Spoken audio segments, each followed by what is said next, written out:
এই যে মাটি টিভিটা দেখছেন, এখানে কোনো কোলাহল নেই, শোরগোল নেই, নেই আয়োজন, নেই কোনো আভিজাত্যের লড়াই কিংবা গদি দখলের প্রতিযোগিতা। এই খবরের চারপাশটা কি নীরব, ভীষণ নিস্তব্ধ। যে মানুষটা পুরো গড় মাথায় করে রাখতো, আজ সে এখানে একা, নিঝুম। এই নিস্তব্ধতা আমাদের কানে কানে বলে দেয়, দুনিয়ার সব আয়োজন কতটা ক্ষণস্থায়ী। মানুষ বড় অদ্ভুত। বেঁচে থাকতে আমরা যাদের জন্য দিনরাত এক করি, মৃত্যুর পর তারাই আমাদের ভুলে যায়। বাস্তবতা হলো, মানুষ আপনাকে ততক্ষণই মনে রাখে যতক্ষণ আপনার প্রয়োজন থাকে। প্রয়োজন ফুরিয়ে গেলে আয়নার সামনে দাঁড়িয়ে থাকা মানুষটিও নিজের ছায়া দেখে ভয় পায়।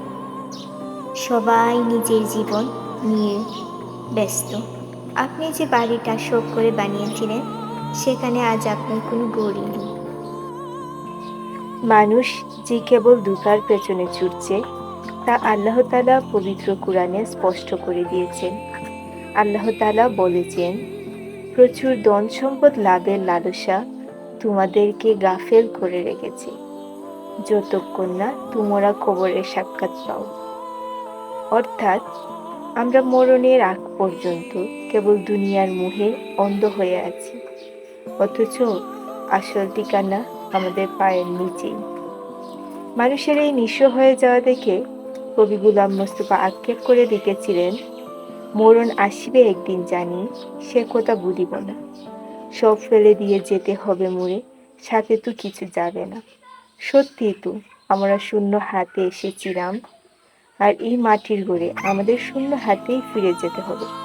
আমাদের দামি পোশাকগুলো আলমারিতেই রয়ে যাবে, আর আমাদের ভাগ্যে জুটবে কেবল একটুকু সাদা কাফন। কবরের এই নিস্তব্ধতায় আপনার সাথে কোনো বন্ধু থাকবে না, কোনো আত্মীয় থাকবে না, এমনকি যে শরীরের পেছনে আপনি সারাটা জীবন যত্ন নিলেন, সেই শরীরও আপনার সাথে বেইমানি করবে। মাটির পোকারা তাকে গুবরাশি খেয়ে ফেলবে। সেদিন আপনার সাথে থাকবে কেবল নেক আমল।